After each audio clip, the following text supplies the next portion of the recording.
आरिफ जी, ऐसा भी कुछ हुआ है कि लोगों ने आपको ऑफर किया है कि हम इतने पैसे देंगे आप बैठ जाओ, ऐसा कुछ हुआ है? ऐसा कुछ सुनने में आ रहा है, तो ये सच है या झूठ है? बहुत प्रेशर है यहाँ के गांव के आदमियों का, कहते हैं कि भाई इस तरीके से कर ले, ऐसे कर ले। अभी भी 2-3 फोन आ रहे थे।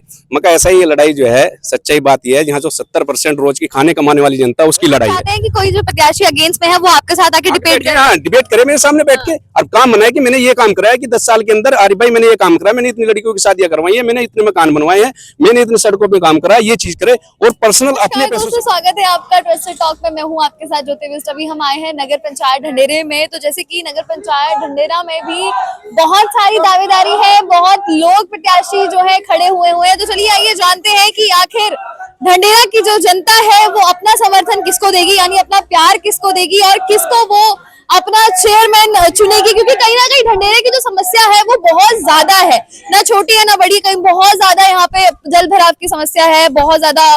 कहीं ना कहीं मैंने देखा है कि हिंदू मुस्लिम भी बहुत ज्यादा है। तो चलिए यहाँ से जानते हैं कि क्या रुझान है लोगों का और किसको वो इस बार सपोर्ट करेंगे।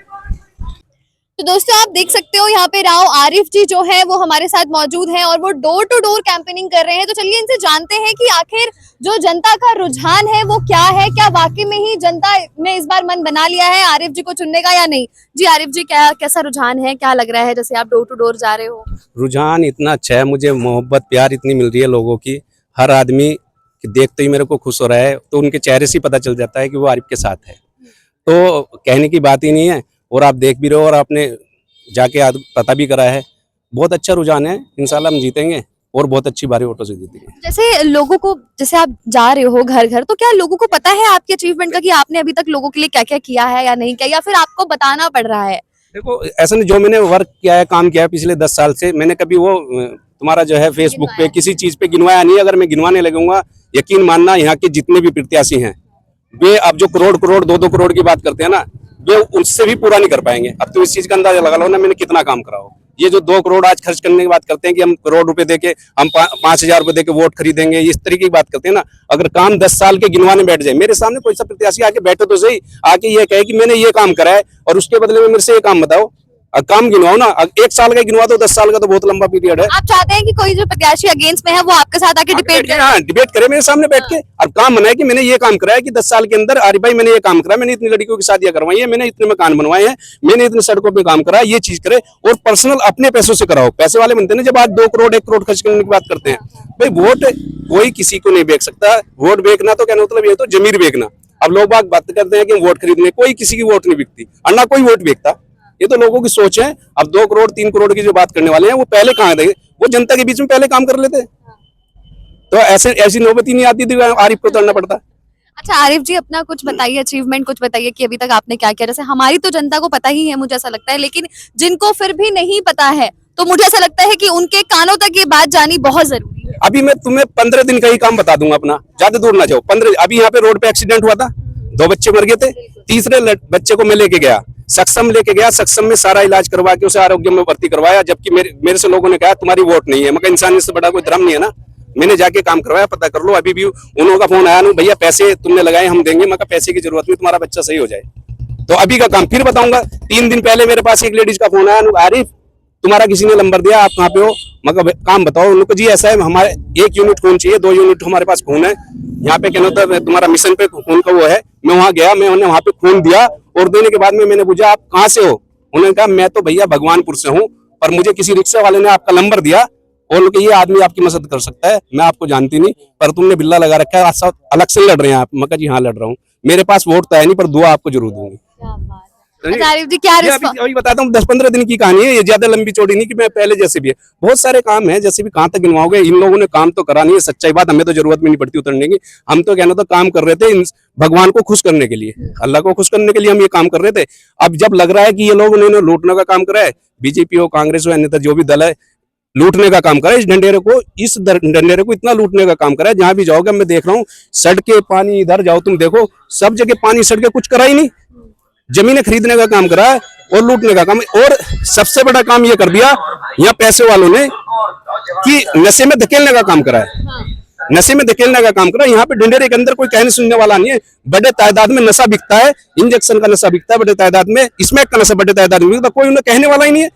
और उनके बच्चे हैं इस तरीके, मुझे मेरे से पता करो ना, जब जाके क्या ना बच्चा जो अपनी माँ से लड़ता है, जब बच्चा जाके लड़ता है अपने बाप से और नशे के लिए लड़ता है, बर्तन फेंकता है, वो उस दर्द को मैं समझ सकता हूँ, मैंने वो झेला है, समझ गए। अब जो आदमी जाता ही नहीं है, आज वोट पैसों के बल पे कभी वोट नहीं ली जाती, जनता बीच में आए, 10 साल मेरे काम गिन ले 10 साल के अंदर, तब उसके बाद में बराबर कर। मैं फिर कहता हूँ, चैलेंज करता हूँ, कोई बंदा आके 10 साल मेरे सामने बैठे कि मैंने ये काम करा डंडेरे के लिए। अच्छा आरिफ जी, ऐसा भी कुछ हुआ है कि लोगों ने आपको ऑफर किया है कि हम इतने पैसे देंगे आप बैठ जाओ, ऐसा कुछ हुआ है? ऐसा कुछ सुनने में आ रहा है, तो ये सच है या झूठ है? बहुत प्रेशर है यहाँ के गांव के आदमियों का, कहते हैं कि भाई इस तरीके से कर ले, ऐसे कर ले। अभी भी 2-3 फोन आ रहे थे, मैं कहा ऐसा ही, ये लड़ाई जो है सच्चाई बात यह है, यहाँ जो 70% रोज की खाने कमाने वाली जनता है उसकी लड़ाई है। मुझे पता है कि उन आदमियों का फायदा होगा, पैसा तो ऊपर वाले की दुआ से मेरे पे, जब मैं पैदा जहाँ पे हुआ, पहली बात तो यहाँ का मैं भांजा हूँ, आज भी वो सबसे बड़े जमींदार हैं यहाँ, मुखिया जी का किसी से नाम पता कर लेना, सबसे बड़े जमींदार हैं, और उनका मैं भांजा हूँ। उसके बाद में मैं जहाँ पे हूँ वहां पे मैं सबसे बड़ा जमींदार हूँ। पैसे की तो कमी ऊपर वाले ने दी नहीं है, तो ये लोग बात पैसे का ऑफर देकर क्या बिठाएंगे मुझे? ये 30 लाख 40 लाख रुपए देके मुझे क्या बिठाने की बात कर रहे हैं? अगर मेरे पास में ये पूरी दौलत भी रख देंगे तब भी नहीं बैठा जाएगा, क्योंकि ये लड़ाई जो है ना, वो लड़ाई बड़े पैसों वालों की नहीं, ये लड़ाई जो है छोटे पैसों वालों की है। चलिए, आरिफ जी के साथ और भी कई लोग हमारे साथ हैं यहाँ पे, चाहे बच्चे हो चाहे बड़े हो, उनसे भी जानते हैं। जी, क्या कुछ कहना चाहेंगे सर के लिए? जी, मैं बिल्कुल अपनी 2 बातों में बात खत्म करूंगा। देखो, सबसे पहले तो मैं आपको बता दूं कि मैं भीम आर्मी का एक कार्यकर्ता हूं और गढ़वाल मंडल महासचिव भीम आर्मी के पद पे फिलहाल कार्यरत हूं। और लगभग पिछले 7-8 साल से जो हमने समाज में काम किया है वो आपको भी पता है, और मेरे ख्याल से इस गाँव के साथ साथ पूरा भारत जानता है कि भीम आर्मी अपने काम से जानी जाती है, और भीम आर्मी का काम ही समाज सेवा करना है। तो आरिफ भाई उस विचारधारा से प्रभावित होकर हमारे साथ जुड़े, और हमारे साथ में यहाँ नगर पंचायत ढंढेरा के जो SC समाज के लोग हैं और मुस्लिम समाज के लोग हैं, उन्होंने 100% आरिफ भाई को अपना जो है प्रत्याशी यहाँ से मान चुके हैं, और निश्चित ही हम यहाँ से जल्दी आजाद समाज पार्टी की झोली में ये सीट निकाल कर वहां पर देंगे। क्या बात है, सर भी यहाँ पे मौजूद है। जी सर, कुछ कहना चाहेंगे? जी देखिए, जैसे कि मैं बताऊं आपको, हमें प्रभारी बना के भेजा है इस चुनाव में आरिफ भाई के सहयोग में, और जितना प्यार और सपोर्ट आरिफ भाई को इस एरिया से मिल रहा है, SC समाज का भी, सभी समाज का सपोर्ट मिल रहा है। जैसा इन्होंने काम किया इस पूरे क्षेत्र के अंदर, ऐसा किसी प्रत्याशी ने नहीं किया हो। जैसे आरिफ भाई ने आपको बताया कि कोई प्रत्याशी इनके सामने डिबेट करके दिखाए और उनको ये जवाब देने का काम करेंगे। प्रत्याशियों ने यहाँ से लूटने का काम किया, नशे का व्यापार बहुत लोग चला रहे हैं। कुछ लोग ऐसा करते हैं कि समाज के बच्चों को नशे की लत लगाकर और उन्हें नशे के कारोबार में धकेलने का काम करते हैं। और आरिफ भाई ने जो भी मुहिम चलाई है, सबसे पहले नशा मुक्त ये नगर पंचायत ढंढेरा को करेंगे, और बाकी जो भी गरीब पीड़ित शोषित वंचित जितने भी लोग बेचारे परेशान हैं, सभी के काम आने वाले भाई राव आरिफ जी हैं। आप कुछ कहना चाहेंगे सर आरिफ जी? जी, सबसे पहले आपका धन्यवाद जो आप आरिफ भाई की आवाज़ उठा रहे हैं, और मैं आजाद जो भीम आर्मी है उनसे हरिद्वार जिला अध्यक्ष हूँ।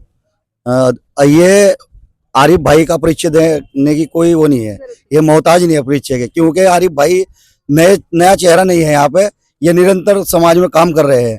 इसी चीज को देखकर बड़े भाई चंद्रशेखर आजाद जी ने अपना विश्वास इन पर जताया है, और यहाँ पूरी भीम आर्मी की टीम और SC समाज या मुस्लिम समाज जो भी है वो आरिफ भाई के साथ है, और इन्हें भारी मतों से जिताने का काम कर रहा है। आरिफ जी, अंत में हमारे चैनल के माध्यम से आप ढंढेरा की जनता को क्या कहना चाहेंगे? मैं ढंढेरा की जनता को यही कहूंगा, आने वाली 23 तारीख को वोट देने का काम करे, और वो कैंडिडेट इस तरीके का चुने जो आपके बीच में अपना सुख दुख आपका देख सके। ये ना देखें कि भाई बड़ी बड़ी कोठियां हैं या बड़े बड़े पैसे वाले हैं, वो अपना वोट लेके और फिर जो है तुम्हें दिखाई भी ना दें। तो मैं तो यही कहूंगा, आने वाली 23 तारीख को अपना वोट केतली के निशान पे दे, और चंद्रशेखर भाई को मजबूत करे, और इंशाल्लाह आगे सब कुछ मजबूत हो जाए। तो जैसे कि आपने देखा, आरिफ जी जो है वो हमारे साथ मौजूद थे, ऐसे ही आप भी हमारे साथ मौजूद रहिए। देखो, चुनना ना चुनना वो आपकी जिम्मेदारी है, वो आपकी सोच है, आपका मत है कि आप अपना मत किसको देंगे। लेकिन मुझे पर्सनली ऐसा लगता है, जो इंसान अपनी घरवाली के, मतलब आरिफ जी की अगर बात करें तो इन्होंने एक समय पे अपनी घरवाली के जेवर बेच के जनता की मदद की है, तो ये कहीं ना कहीं बहुत बड़ी बात है। तो अब ये इनकी जो अमानत है वो आपके हाथ में, इनकी जो इज्जत है वो आपके हाथ में।